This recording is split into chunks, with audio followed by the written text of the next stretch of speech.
you guys are wondering why I'm smiling every time introduction, Brett always does something stupid at the beginning and it makes me laugh. So he's good at that kind of stuff. Anyway, welcome to Cellarstocker.com. Today we're drinking a great little Napa house wine.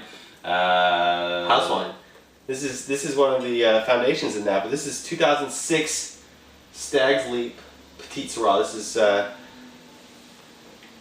great wine. This is kind of an old school classic. You don't see a lot of single varietal Petite Sirah coming out of Napa Valley, but Stag's Leap was one of the first to do it, and they've consistently produced just a quality product. Again, this is 2006 vintage. This wine comes in at $32.99 on Cellarstocker.com. I'm not sure what else I have to give. Why don't you tell everybody that doesn't understand Petite Sirah what the difference is between Syrah and Petite Sirah? I'm going to put you on the spot. Everybody, the most common question I get is, why do they spell Petite Sirah with an S-I instead of S-Y-R-A-H like regular Syrah? It's not the same. There's actually no correlation between Petite Sirah and Syrah. There are two separate varietals. Petite obviously does relate to the size of the berry. It is a small berry, but there's actually no background between Syrah and Petite Sirah. So there you go, everybody. Is that straight from the... Way to educate their palate. Yeah, let's educate ours. You bet. Pour me some wine. Whoa, look at that color, man. That's black wine. This is what we call inky wine, and in my book that equals delicious. So let's get into the nose here and see what this has to produce. Yeah, look at that. Look how dark that wine is. That's black wine. It's coating high octane wine. Petite Sirah is high octane. It's higher alcohol.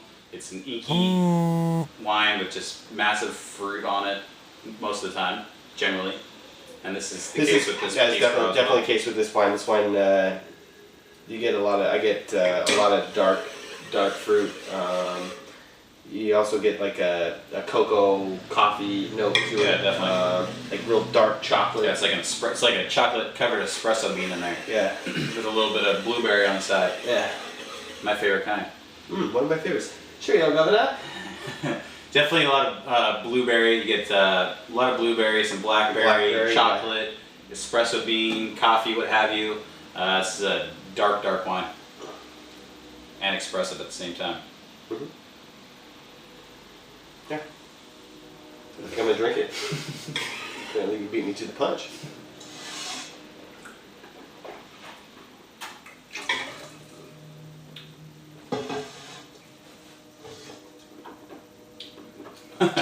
This wine is chewy, huge, and just like a monster chew, just fruit bomb of a wine. I mean,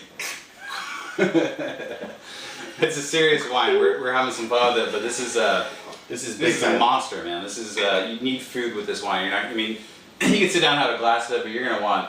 Yeah, it's gonna. You're gonna want some food with this anyway. We'll get to that later on. As far as the descriptors go on the palate, a lot of that same structure comes through. A lot of blueberry, blackberry.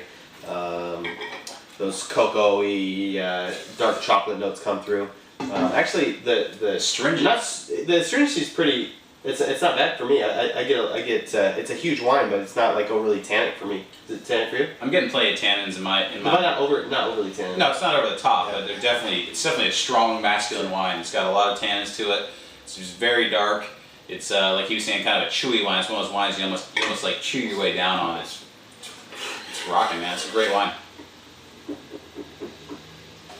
Super complex. You can get into.